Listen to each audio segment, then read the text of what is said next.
মধ্যপ্রাচ্যের আকাশে ক্রমেই ঘনিয়ে আসছে ভয়ঙ্কর উত্তেজনা।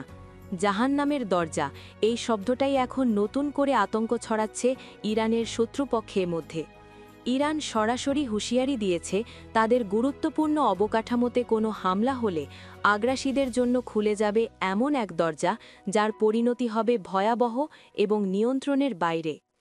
এই বার্তাটি এসেছে ইরানের সর্বোচ্চ সামরিক অপারেশনাল কমান্ড ইউনিট খাতাম আল আনবিয়া সেন্ট্রাল হেডকোয়ার্টার্স থেকে, যেখানে মেজর জেনারেল আলী আবদুল্লাহি স্পষ্ট ভাষায় জানিয়েছেন এবারের প্রতিক্রিয়া হবে আগের যে কোনো সময়ের চেয়ে আরও কঠিন এবং ধ্বংসাত্মক।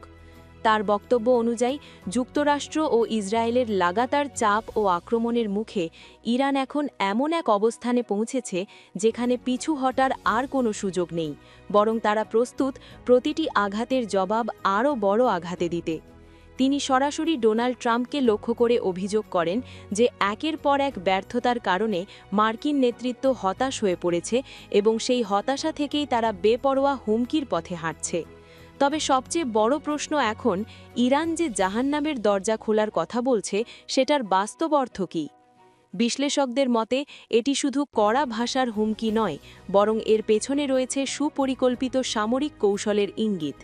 ইরানের হাতে উন্নত ক্ষেপণাস্ত্র প্রযুক্তি, ড্রোন সক্ষমতা এবং মধ্যপ্রাচ্য জুড়ে বিস্তৃত মিত্র নেটওয়ার্ক রয়েছে যা একসঙ্গে একাধিক ফ্রন্টে আঘাত হানতে সক্ষম, অর্থাৎ কোনো সংঘাত শুরু হলে তা দ্রুতই বৃহৎ আকার ধারণ করতে পারে। মেজর জেনারেল আলী আবদুল্লাহি আরও জানান, ফেব্রুয়ারির ২৮ তারিখ থেকে শুরু হওয়া যুক্তরাষ্ট্র ও ইসরায়েলের আগ্রাসনের জবাবে ইরান ইতোমধ্যেই তাদের প্রতিশ্রুত অনেক পদক্ষেপ বাস্তবায়ন করেছে, যা প্রমাণ করে তারা শুধু হুমকি দিচ্ছে না, বরং বাস্তব ক্ষমতাও দেখাচ্ছে।